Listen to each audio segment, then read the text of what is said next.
Olá, meu nome é Alberto, seja muito bem-vindo e bem-vindo ao canal Dev Eficiente. No episódio de hoje eu tenho um objetivo, o objetivo de mostrar para você que usar arquitetura hexagonal ou arquitetura limpa, né, Clean Architecture ou Hexagonal Architecture, ou Ports in Adapter, né, que é a variação do nome da arquitetura hexagonal, não deveria influenciar no seu nível de entendimento sobre o código que você está analisando naquele momento. As duas fazem exatamente a mesma coisa, se propõem a resolver exatamente os mesmos problemas e, na verdade, as duas se propõem a resolver a mesma coisa que toda divisão de software em camadas dessa forma se propõe a resolver. Ela quer blindar o núcleo do seu software, o chamado domínio do seu software, de quaisquer movimentos, quaisquer alterações que aconteçam ali, né, nessas partes mais externas do seu software, como, por exemplo, qual protocolo de entrada do dado. Você decidiu utilizar um framework XPTO e você mudou de decisão, esse framework atualizou e agora a maneira que você pega esse dado em função do protocolo que está sendo utilizado mudou, ou a maneira que você invoca as coisas a partir daquele ponto do código que você está utilizando o framework mudou, a biblioteca, enfim. Então você quer blindar o núcleo do seu código. Basicamente é isso que você quer fazer. E aí você precisa de alguns princípios aí, né? Cada vez que você vai andando mais para o núcleo do seu código, mais blindado você quer que aquele pedaço ali seja, né? Então, essa é a ideia que os dois compartilham, esse é o problema que os dois querem resolver. E quando se fala de blindar, essa é uma blindagem, a blindagem dessas mudanças que podem acontecer, né, no formato de entrada do dado, né, do protocolo, obviamente, que pode influenciar no formato aí de entrada aí do dado, beleza? Dessas decisões de tecnologia que vivem nessa periferia e por aí vai. Então essa é uma coisa.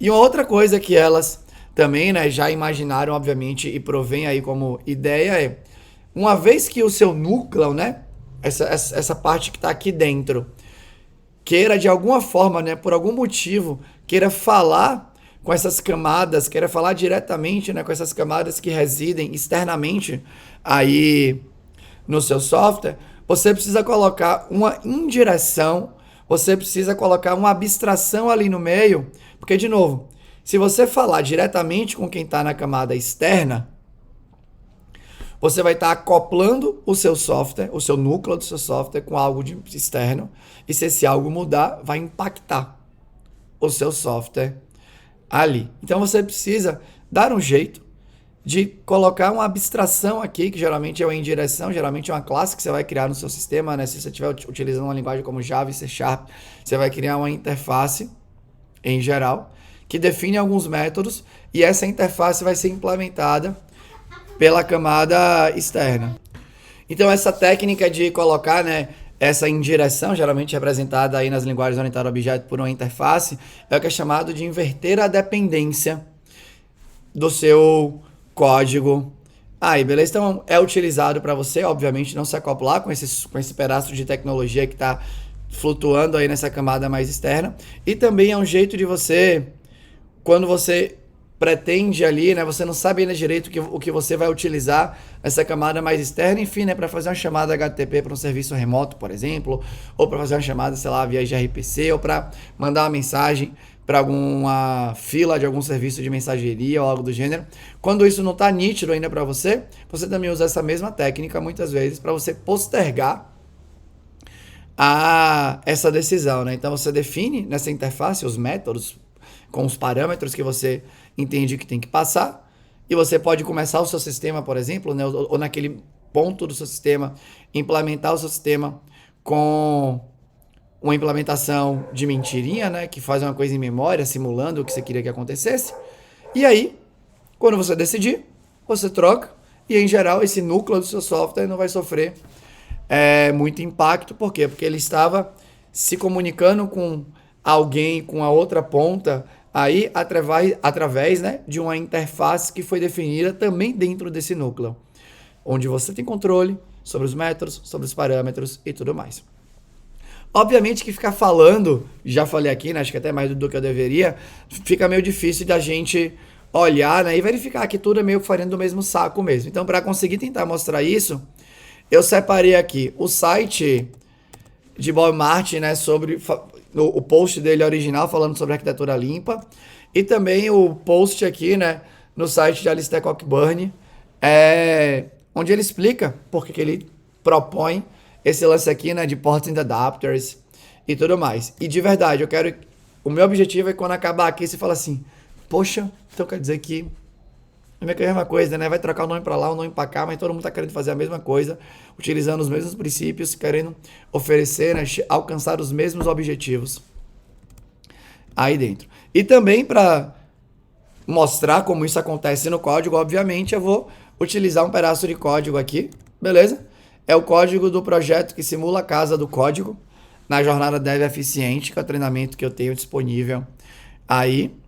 E aqui tem uma classe que surgiu em função de uma refatoração para utilizar o modelo de arquitetura em camadas, né, inspirado pela Clean Architecture, beleza?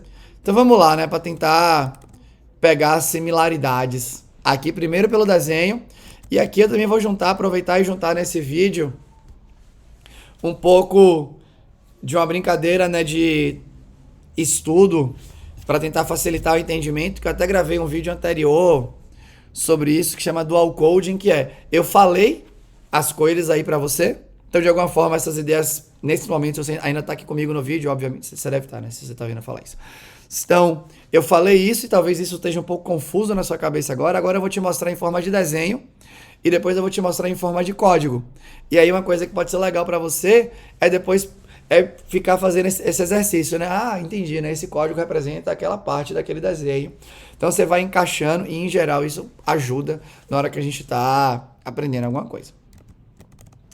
Então vamos lá, né? Então quando você olha aqui esse desenho, tem bem aquilo que eu falei das arquiteturas, das camadas. Esquece um pouco essa vermelhinha aqui, que essa vermelhinha aqui, em geral, é assim, é o banco de dados que você escolheu. Eu quero trabalhar aqui, né, eu vou trabalhar com a web, recebendo os dados no formato XPTO ou algo do gênero. Então aqui tem as tecnologias / protocolos que você vai decidir utilizar no seu sistema. Para mim, acho que a parte que é mais interessante aqui, que facilita tudo na explicação, é essa verdinha aqui, né? Verdinha, vermelhinha e amarelinha. Então aqui na Clean Architecture, um serviço que o Walmart tenta fazer é pegar essa ideia de arquitetura em camada e dar nomes para possíveis camadas da sua arquitetura em camada. Ele deixa claro nesse texto, beleza? Que isso daqui é uma sugestão. Mais importante do que é seguir esses nomes que estão aqui, é seguir os princípios para alcançar os objetivos que são propostos aí, né, no arquitetura em camada. Mas basicamente o que é legal aqui, né? Vamos pegar uns nomes que são mais comuns para a gente. Essa partezinha verde é o que ele chama aqui, né, de Interface Adapters. Beleza? Que é o que vai, em geral, dado um protocolo de entrada, né, de dado, ou um protocolo que você tem que consultar o dado em alguma coisa, aqui vai residir algum pedaço de código que sabe falar com esse protocolo. Então, aqui você tem, por exemplo, o seu controller, que em geral é um nome muito utilizado quando você está fazendo aplicações web e os dados entram via HTTP. E se você está utilizando, sei lá, Java de novo, né, ou C Sharp, ou TypeScript / JavaScript, você tem esses frameworks muito famosos, como ASP.NET Core MVC, Spring MVC, Nest.js, e todos eles têm essa ideia de controller, que você declara um parâmetro, e esse controller consegue pegar a requisição web, que vem, por exemplo, via HTTP, e mapear os dados para um objeto criado a partir de uma classe que você definiu na entrada ali do método do seu controller. Então você tem aqui o seu controller. Em geral, de novo, né, na arquitetura em camada, o que acontece? O controller, ele vai ter que conhecer os casos de uso, que no caso aqui na arquitetura limpa são essas funcionalidades da sua aplicação. Então, eu tenho um cadastro de usuário, eu tenho vamos pegar aqui, né, sei lá, uma geração de um relatório, um relatório especial que acontece ali dentro do seu sistema. Eu vou pegar o produto de educação que a gente está aqui, que eu participo hoje do desenvolvimento dentro da ZUP ali, né? Que eu já mostrei algumas coisas aqui. Então eu tenho um envio de resposta de uma pessoa que está estudando, por exemplo, né? Eu tenho a inscrição em um treinamento de uma pessoa. Tudo isso poderia ser representado como casos de uso aqui na Clean Architecture. Beleza? Então, o meu controller que recebe essa requisição web, por exemplo, ele pode chamar o caso de uso. E se a minha aplicação, por algum motivo, sei lá, né, eu não tiver essa ideia nítida de caso de uso, ou tem algum fluxo que eu não preciso necessariamente chamar, não necessariamente eu criei uma classe para fazer isso, eu posso utilizar as classes, por exemplo, de entidade diretamente no meu controller. Não existe uma regra que diz que a camada, sei lá, 3, que é a mais superior ali, né, que está mais para fora, só pode acessar diretamente a 2, só pode acessar a 1, não.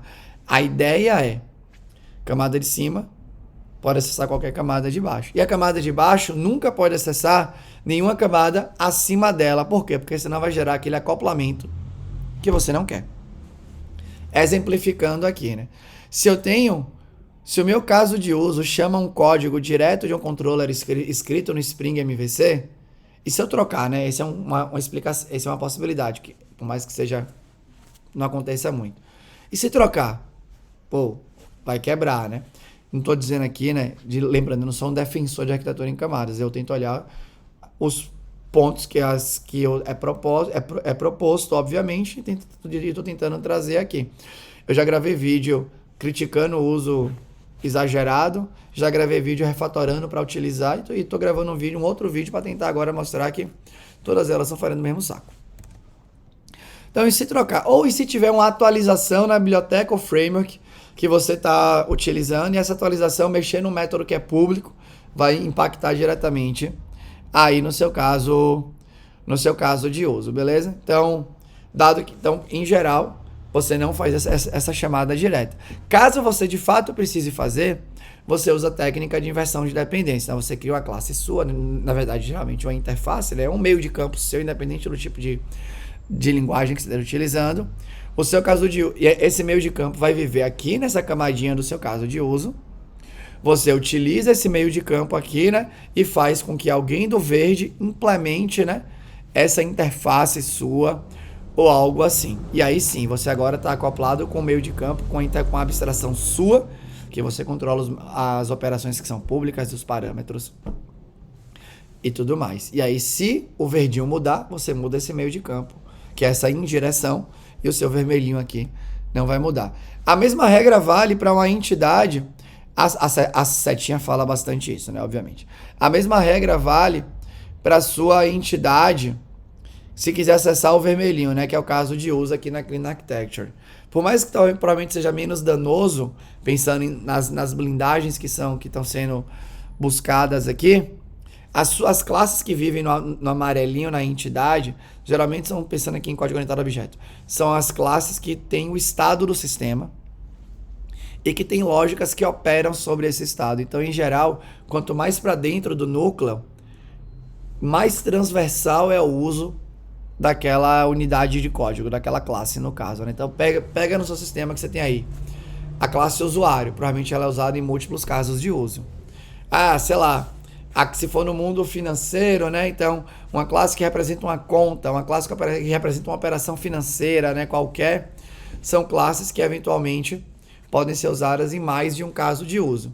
E aí você não quer acoplar diretamente essa classe com um caso de uso, porque se essa funcionalidade sofrer alguma alteração, você não quer que impacte em alguém que está sendo utilizado de maneira transversal aí no sistema, né? Geralmente quem está no vermelhinho e no verdinho tem usos bem específicos no sistema. E o amarelinho, no caso, a entidade, né, essas classes que têm esse estado no sistema, elas são reaproveitadas porque ela tem estados que precisam ser acessados em diversos pontos aí do software. Então, você tem essa blindagem, né? O domínio é caracterizado pelo vermelhinho e pelo amarelo aqui. E foca bem nesse nome. Adapters. Beleza? Que aí você já começa a pensar em ports e adapters.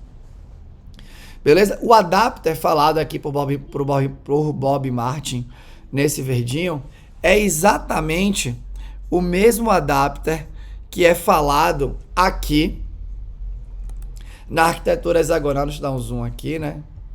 Na arquitetura hexagonal por Alistair Cockburn. Então, né? Aqui ele faz uma divisão, né? De adaptadores primários no sistema e adaptadores aí, né? Que são adaptadores que falam com locais aqui que drivam a sua aplicação e adaptadores que a sua aplicação driva, né, direciona o uso deles. Beleza? Mas basicamente é a mesma coisa. Olha só, né? Então aqui você tem, olha aqui, não é fácil ler o nominho aqui, né? Mas você tem aqui um adaptador para uma interface de usuário, talvez via desktop aí, né? Um adaptador para uma interface de usuário que vem via HTTP, um adaptador, interface que eu digo, ele chama aqui, né, de user side, que é quem está drivando o uso da aplicação. Então você tem aqui esses adaptadores que então eu poderia ter aqui, né, um controller aqui que fala com HTTP, um controller que fala com gRPC. É que quando esse desenho foi feito aqui, o gRPC ainda não estava tão na moda, né?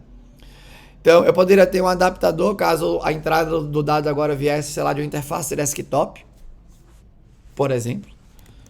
Beleza? Aqui ele usa, né, até um projeto do próprio Bob Martin, se eu não me engano, que é o FIT, não sei o que lá, que tenta também, né, simular as entradas de dados de um usuário ali. Beleza? Então você tem esses adaptadores que tem que falar aqui, né, que podem chamar o que está aqui, né, o amarelinho aqui da arquitetura hexagonal, né, perdão, esse amarelinho aqui da arquitetura hexagonal é o domínio da sua aplicação. Se você olha ele aqui na Clean Architecture, aqui dentro daquele amarelinho vai ter os casos de uso e as entidades aqui dentro. Beleza? Só que ao invés de chamar aqui, né, de caso de uso, a arquitetura hexagonal chama de portas. Então é por isso que você tem ports and adapters. Então você tem as portas ali da sua aplicação, beleza? Então se você imagina que aqui na arquitetura limpa, ao invés eu escreveria, estou pensando aqui no nome, tentando usar use case no nome, eu escreveria, por exemplo, envio de nova resposta use case. Beleza? Aqui na arquitetura hexagonal, eu escreveria envio de nova resposta port. Eu tenho uma porta, beleza? Ele chama isso de porta aqui, que vai receber, né, uma nova resposta. Essa nova resposta, essa porta define um formato de entrada de dado e os adaptadores são responsáveis por pegar a entrada de dado peculiar do ponto de entrada, né, do protocolo decidido, algo do gênero, e adaptar para como essa porta espera. E ele também fala que você tem essas outras portas aqui, né, que acessam em geral o lado de dados da sua aplicação. Então, pensa que você precisa acessar, fazer uma query contra o seu banco de dados relacional.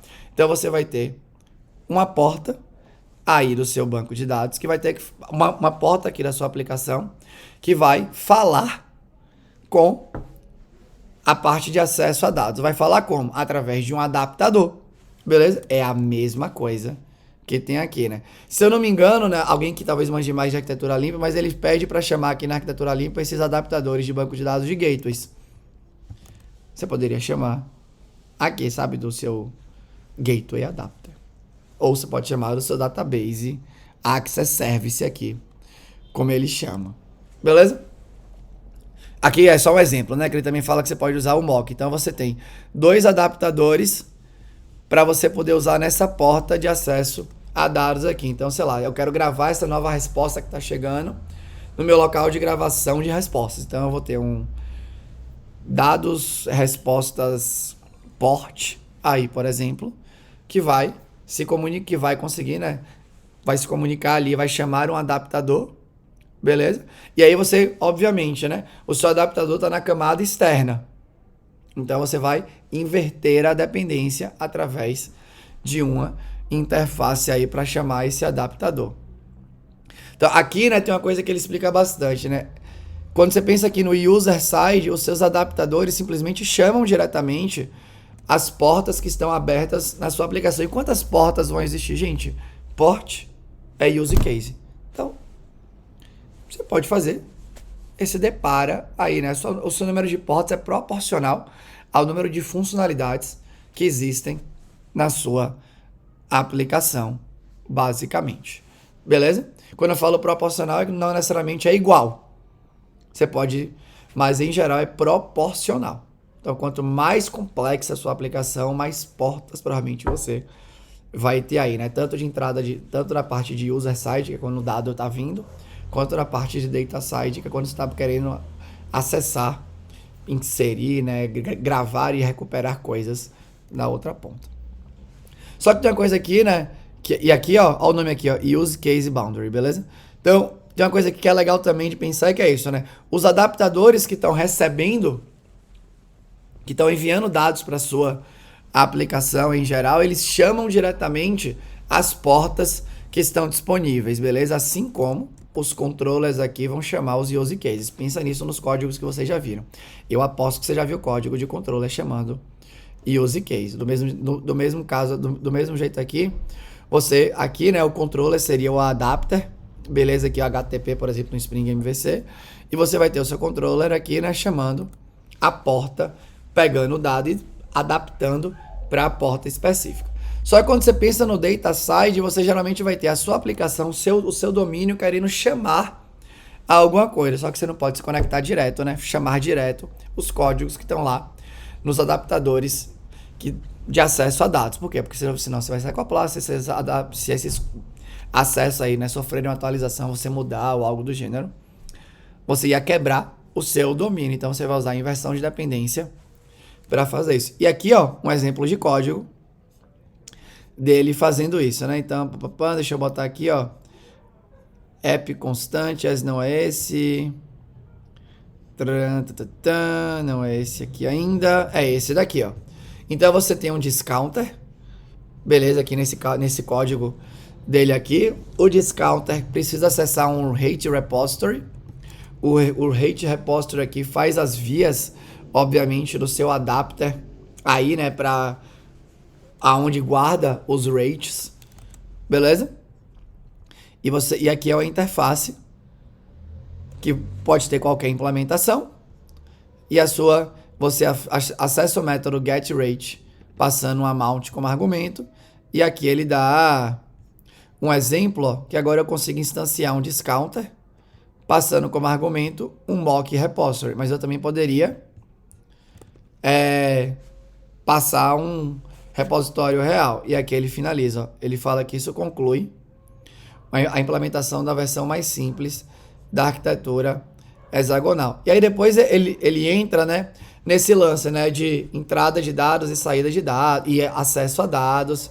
Então ele fala aqui, ó, que você tem ports e adapters que aparecem na sua aplicação em dois sabores, primários e secundários. Então, você tem os driving, acho que você pronuncia assim, né? Adapters, que são os que direcionam os da aplicação, e os driven adapters, que são os direcionados pela própria aplicação. Beleza? Mas, gente, percebe que é port e use case. Adapter é a mesma para os dois lados. Eles querem resolver a mesmíssima coisa. E aí, para fechar aqui, né, a mesma explicação utilizando fontes aí, né, materiais diferentes, vão para o código. Eu tenho aqui um código de fechamento de compra. Aqui eu tenho um controller que é um adapter, tanto na arquitetura hexagonal quanto na clean architecture. Então, eu tenho o que esse controller meu faz? Ele consegue, é uma classe que é intimamente conectada com Spring, que consegue receber dados da web. Tá aqui, ó. Recebo dados da web, ó. Request by, tem aqui as annotations, não sei o que, blá blá. E eu recebo. E agora eu quero executar uma lógica. Essa lógica é acessada através de um caso de uso /port. Então eu tenho aqui o meu registra nova compra. O meu registra nova compra, que ele é na clean arc é um use case. Na hexagonal é uma porta. E olha que interessante, ó. Esse meu caso de uso, ó, essa port aqui, então ela poderia, né? Talvez no seu sistema você encontrasse essa classe terminando com use case ou port. Beleza? O que aconteceria? Percebe que aqui, ó, dados nova compra é uma interface minha. Por quê? Porque se eu, por algum motivo, recebo diretamente o nova compra request como argumento aqui, eu estou acoplando o meu domínio que eu quero blindar, essa minha porta, né, ou esse meu caso de uso, com um formato específico de entrada que eu criei aquela classe por conta da web ali.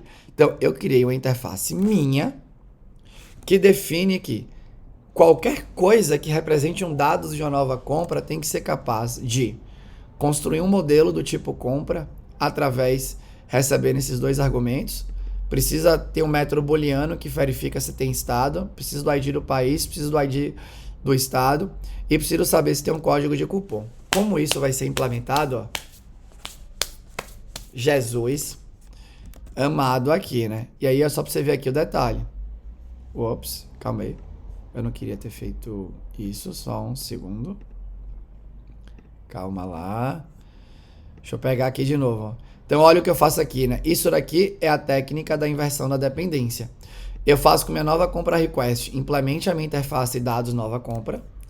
E agora o meu registra, o meu executa, está recebendo um dados nova compra. E aí eu consigo passar a minha request como argumento para o executa. Mas o meu executa aqui, ó, só enxerga a interface. Então eu posso mexer como eu quiser. Beleza? Então tá tudo aqui. Cria o port ou use case, tem o adapter. Aí, importante, né?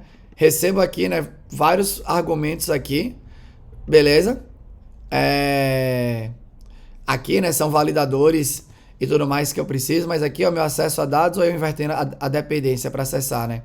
Esse daqui, ó, tá fazendo as vias aqui, o meu compra repository. Aí, né, eu posso ter vários adaptadores para o banco de dados. Então, eu defini aqui, em geral, nessa ponta, né, quando você está acessando ali o dado, você cria uma interface que você define os seus métodos e aí você vai ter os adaptadores ali, né, que operam em cima da sua interface. Então, ela vira aqui a portinha ali que você está acessando, beleza? E no caso, se fosse, seria uma porta na hexagonal, na Clean Architecture seria um gateway ali para você, beleza? Então é tudo farinha, literalmente, do mesmo saco. O que é um bom exercício? E eu quero só mostrar uma coisa aqui agora, né? Então imagina que agora aqui eu crio aqui uma classe que vai ser, sei lá, é um listener novas compras aqui. Então eu tenho esse listener de novas compras, aí aqui vai ter um método, sei lá, né, que é o listen. Aqui, sei lá, geralmente hoje em dia, né, quando você quer fazer um listener para alguma coisa de fila, alguma implementação de broker aí, você não precisa mais definir interface nem nada. Então imagina que aqui vai vir, sei lá, uma string com os dados da nova compra. Aí imagina que esse código aqui é eu não sei se eu tenho alguma annotation aqui de sei lá, on message qualquer coisa aqui de um WebSocket, né? Só para dar um exemplo. Então aqui eu tenho uma nova compra aparecendo por uma entrada completamente diferente. Eu poderia vir aqui, por exemplo. Aí eu digo que eu vou ter o meu registra nova compra. Declaro aqui, né, que eu quero receber esse cara aqui injetado. E aqui eu poderia fazer, ó, registra nova compra. Ponto executa.